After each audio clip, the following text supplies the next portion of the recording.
প্রতি মাসে গড়ে ৪৫টি নাম পরিচয়হীন মরদেহ দাফন করে আঞ্জুমান মুফিদুল ইসলাম। তবে গত মাসে ছাত্র জনতার আন্দোলনের সময় ৮১টি মরদেহ দাফন করে এই সংগঠন। এছাড়া পরিচয় শনাক্ত না হওয়ায় ঢাকা মেডিকেলের মর্গে পড়ে আছে ১৯টি মরদেহ। ধারণা করা হচ্ছে এদের বেশিরভাগই ছাত্র জনতার আন্দোলনের সময় নিহত হয়েছেন।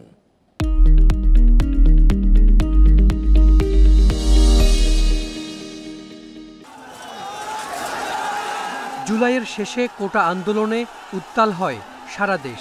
৫ আগস্ট পতন হয় আওয়ামী লীগ সরকারের। পুরো আন্দোলনে প্রাণ হারিয়েছেন কয়েকশো মানুষ।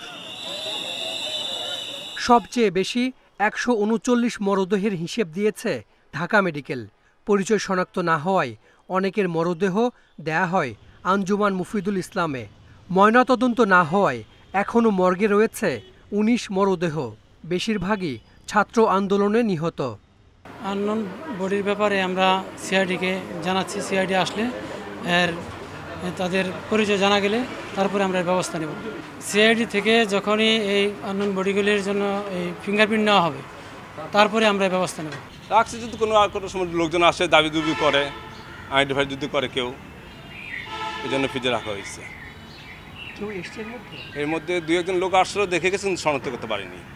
আঞ্জুমান মুফিদুলের কাছে ঢাকা মেডিকেল থেকে মরদেহ আসে ৪৬টি, সোহরাওয়ার্দী মেডিকেল থেকে ১৫, সলিমুল্লাহ মেডিকেল থেকে ১০ এবং গাজীপুরের শহীদ তাজউদ্দিন মেডিকেল থেকে ৮টি।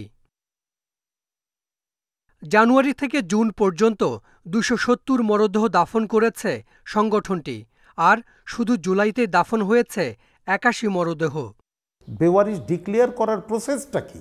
মনে করেন আমার একজন স্বজন ওই কেরানীগঞ্জ আপনার ইয়েতে থানায় বা মর্গে পড়ে আছে, তা আমি কি করে জানবো? এটা জানাবার জন্য যদি কোনো প্রসেস হয় তাহলে তো মানুষ জানতে পারলো। বা আমাদেরই যদি মনে করেন দায়িত্ব দেয় যে আঞ্জুমান এইটার ছবিটা আমরা মিডিয়াতে দিয়ে দেবে, তারপরে মিডিয়ার থেকে যেটা হদিশ হবে আমরা ওটাকে ফেস করার ব্যবস্থা করব। সব মরদেহ রায়ের বাজার কবরস্থানে দাফন করেছে আঞ্জুমান মুফিদুল। Hasan Misbah, independent news, Dhaka.